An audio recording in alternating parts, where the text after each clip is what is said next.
Hello everybody, and welcome back to another episode of the Daily Crypto News.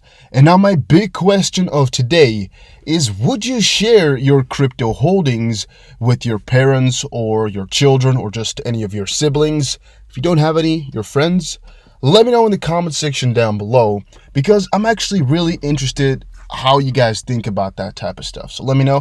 And also, I'm doing a very fat, juicy giveaway at the end of July. And make sure you check out my top 5 crypto video of 2020. Make sure you check it out and do the steps I mentioned in there to enter into a juicy giveaway. Now guys, Chainlink has been outperforming the market like crazy. I mean, today it's looking like we're only up 3% or so, but actually, in all honesty, we reached all-time high today. Earlier somewhere at around 3 a.m., yes, that's what it is. We reached all-time high for Chainlink at $8.13 or 19 cents or so. Ridiculously huge, ridiculously crazy, but yeah, they have been doing extraordinarily good. This article here by Michael van de Poppe, a pretty well-known Dutch analyst, said, Chainlink becomes the Tesla of crypto. What is next? Chainlink overshot the previous bullish target, hitting a new all-time high of $8.40 on most likely another exchange. But how much can Link's price really go? And my analysis has brought out that there's really not that big of a, of a target to look for, and there's not really anything we can really fall back to, right? Previously, I would say a couple of days ago, it was still pretty simple to chart for Chainlink. However, for right now, best of what you could do is just hope for the best, right? I personally do not know exactly how to value these coins, as the way I see it, the price where it's at right now, it's all-time high, it's crazy, and it's kind of moving like Tesla, where everybody's like, oh, is it going to ever drop again? Can we ever buy in cheap? And really, guys, it's just a big question whether or not we can ever get Chainlink this cheap again, because this coin is acting like a maniac, a lunatic. This bubble of 2020 looks a lot like XRP of 2017 and what Bitcoin would after breaking $20,000. The asset gained $108 billion in market value in 2 weeks, seeing mountain short interest, while short sellers have already lost $18 billion in 2020. And making it CEO, the world's 7th richest person, what's the fundamental value? It comes down to scarcity. The stock market has been flying, especially tech stocks, which makes sense because the sector is relatively less affected by the big pandemic that's going around. One such stock is Tesla, which gained $108 billion in market value in just 2 weeks. On Friday, Tesla surged 11% to close at a record number of $1,544 as investors bet demand for the electric car makers' vehicles will remain strong, and actually remain strong. Tesla cut prices for its electronic SUV Model Y, the latest one with the lower price to attract buyers amidst the economic fallout of the pandemic. Now, again, what is the relation to crypto? What is going on? Well, a lot of people are comparing this to what happened with XRP, the whole situation, how it's going up in price like crazy, but will also fall down again, and exactly the same of what would happen with Bitcoin and what happened, because the pattern is kind of similar, right, to what would happen with XRP back in the day. Now, what I think is we can really not relate these crypto to, big, huge tech stocks like this, because really, I always talk about valuing coins for what they do, or valuing stocks for really how many people's life they can change and how much utility they have. But another key part we're forgetting is, first of all, that this is already, at hundreds of billions of dollars, right? That's one thing. It's already at hundreds of billions of dollars. Second is these guys are making cars. These guys are, just really doing that heavy stuff already, really in the works, and they've been for a very, very long time. And if you compare it to crypto, really, we all know the big bull run of before was just hype. It wasn't really fundamentals, because a lot of these crypto projects were not that far with their projects anyway. They weren't really getting things done that well just quite yet. And with Tesla, you can hype it up a little bit. You can I guess speculate a lot, but still it's really a lot about, or mostly about, fundamentals, because otherwise you're not really going to get there. And also it doesn't really work out. I mean, here the price is backed by real things in this case. They've lowered the price. Their car sales are doing extraordinarily good. And yeah, they're looking to make a lot of money over time. There's more fundamentals at play right now, which you couldn't really say for the big bull run in crypto. And the point I'm trying to make here is don't relate these two things. Crypto is a whole different sector, a whole different league. And especially that previous bull run, which was based upon hype. I'm hoping we will never see something like that again. I'm hoping that next time a big bull run comes, it's really based upon how it works right now. A couple of coins like Chainlink and Vechain and ADA are all going up right now because the utility is going up and because they deserve to increase in price. But I'm hoping that for coins like XRP and I guess the coins I've just mentioned, that's really going to continue heavily, but more so just because of how useful they are and how many people's lives they'll change, instead of just the how much hype can we generate around this coin, like what is called now, Dogecoin and Zilliqa even a little bit, and Tron are trying to do, which in my opinion is just the worst scum. The world's oldest republic appoints Vechain, DNVGL among blockchain working group. Interesting. After signing a partnership deal with Vechain on the development of a low-carbon ecosystem in 2019, the world's oldest continuous republic, San Marino, has included Vechain and DNVGL's representative in its first working group dedicated to the activation of blockchain ecosystem within the country. So yes, this country, San Marino, has been working with Vechain for, I think, a year or so now. It's somewhere within 2019. And they're taking it a step further with another partnership or another project. Oh, I just almost choked. Oh, stupid me, huh? This, guys, you know what I love about these crypto videos as well? Normally, when doing my other videos and doing everything I used to do, I would just try to cut this all out, right? But I know a lot of you guys like the real stuff as well, the unedited crypto videos, the real raw stuff about what I think and what I think will happen to crypto, and just the rest, right? The things I witness, like for example, if there's a grasshopper over there, or if there's a bee coming into my ears, you'll hear it from me, which is also, I think, a fun aspect of the videos here. Just a small little thing which others might not do. It's on the brink or on the verge of being unprofessional. Right, I find it difficult to see a good level there, but you gotta let me know. Would you like me to really be very serious, make them as short as possible, and a lot of edits, making it as clear, or just the unedited, real deal, real stuff, exactly what I think from the heart, and just a little bit of laughter every here and there. I'm just wondering, because when I'm watching somebody and he's really just talking like this and never really changing his tone, and I can't stay motivated. I can't keep watching it. I'm not really that interested. But if somebody, gets some fun things here and there, I like it. Yeah, but that's just my style, and I don't know what you guys like. Going further, though, because I can't leave you guys off like that, this is coming after the Republic of San Marino Innovation Institute declared the interest of the country's government towards promoting blockchain technology.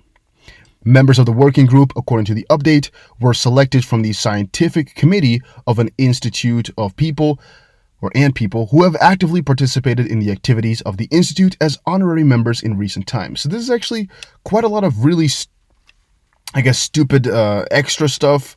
I mean, really, in the end, it doesn't matter that much because it's not really a big deal, this partnership. However, what makes it a big deal is that it's on a national-wide level. That San Marino as a country is doing this and getting this done. That's what's making this big. That's what's making this nice and just a good thing. Otherwise, really, guys, you wouldn't even hear me about this.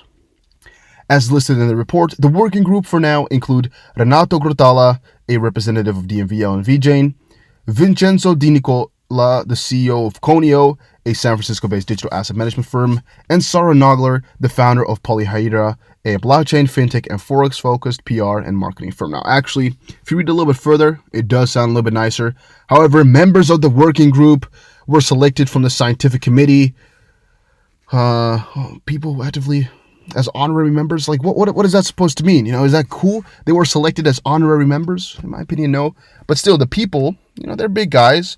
However, the group will be coordinated by the vice president, and I'm thinking that that's where everything comes together. They were coordinated by the vice president of the institute, Alessandro Rossi. San Marino aims to using the initiative to pave the way for Republic's new space known as the Crypto Values Consortium, which is kind of where this all falls into place, and where the use case comes to play. But yeah, pretty cool, guys. Pretty cool to see San Marino national level partnership. Damn, right? Pretty damn huge, in my opinion. But Vechain has been doing a lot of this type of stuff, man. Really, really amazing to see. Cryptocurrency firm co-founder plans to plead guilty to fraud. The third co-founder of a cryptocurrency firm plans to plead guilty to duping investors into putting more than $25 million in ICO, according to the government court filing. Saurabh Sharma, co-founder of Centra Tech Inc., has agreed to change his plea. Federal prosecutors, blah, blah, blah, blah. But yeah, that's the product, what it is about, and he admits to fraud, which is really crazy, is once more. But I have never heard of them before, and I don't know if you guys have either. Cardano price prediction, you can't do that. You can't do the price predictions for Cardano. They have some crazy ass movement, which is fully, I guess, dependent on the big news shocks and the big small things that come out. Because they're so close to their hard fork, or I guess I would say the big change, the big mainnet launch, I should say actually. Yeah, any new small announcement that could come out could really, really drastically change the price. So putting a prediction on that is really just based upon what has happened in the past year. But that's not the biggest price changer. It's mostly what's going to come out in the short term, at least in my opinion, because it's really, it's a little bit of a crazy time for Cardano. Singapore's blockchain payments project is ready for commercial launch. The initiative is named Project Ubin and has been under development since 2017. MAS joined hands with Tesamak and JP Morgan in this project, and the project aims to simplify cross-border payments, which is a little bit of a stab in the back to Ripple, but what can you do about it, right? A little bit more about this I'll explain in my video coming out later tonight. But commenting on reaching this milestone, Tesamak and Mas said, an international settlement network modeled after this payment network prototype could enable faster and cheaper transactions than conventional cross-border payment channels. And again, it's something I want to get further into later tonight, but it's also something I don't fully understand just quite yet, so I'm going to have to immerse myself in a little bit more of the announcements of the last couple of years, dig a little bit deeper, and then I'll get a full report out to you guys, seeing if this is going to be the new Ripple XRP killer or not. But again, stay tuned. It might already be in the title just now. I don't know just quite yet, but definitely stay tuned for what's coming out later tonight. SEC CFTC launched joint attack on crypto stock platform Abra. The SEC and the CFTC have cracked down on Abra, which let users trade tokenized versions of stocks, which apparently was not really that legit. The SEC and CFTC strike crypto investment platform Abra, which let them do that. SEC claims that Abra was offering unregistered securities, and Abra must pay $300,000 in fines, as well as stop offering tokenized stocks because, well, they weren't agreed upon with the SEC. Those tokens Abra sold, though, weren't actually backed by the stocks. They just represented them. So why did the SEC and CFTC both offer cease and desist orders? Well, I think it's pretty obvious, right? The SEC claimed that these tokenized stocks were security-based swaps subject to U.S. security laws. And the CFTC said that Abra engaged in an unlawful of exchange swaps trading. So tokenized or not, the same rules still apply. And it's a very difficult process to really understand. And you'd have to dive deeper into the real essentials and real, inside stuff. Because for right now, it's pretty difficult to crack down exactly what is allowed and what is not allowed. And I'm not going to tell that for you guys because I don't know. Success of Bitcoin hinges on relationships with law enforcement, says Coinbase CEO. I think that one is also pretty damn obvious, but still. The U.S. Secret Service is the latest government agency to acquire a Coinbase analytic license along with the DEA and the IRS. Coinbase claimed that the software is only used to analyze publicly available data, and contract award classification specifically mentions fighting financial crime against criminals using Bitcoin and other crypto. So one of the things I'm saying here is be careful with what you offer to these companies, right? Like Coinbase and a couple of these other exchanges. Out of all exchanges, I'm hoping Binance is going to stay the realest to the real by not handing out these bigger companies their data. But maybe they're going to sell out too. Now, how I see Z said, he's a real honest guy with the community, right? He'll just tell you exactly what's up. And if he's selling your data, how bad it is, he'll tell us. But that's always a hard thing to really grasp because you don't know how deep he's already involved, right? Maybe he's just a sucker and he's just trying to make it look like he's a good guy. I don't really know. But at this point, I find ZZ to be one of the best exchange founders because he's just being really real with us, and even can go with jokes like the Seifu, which is just always good fun and whatnot.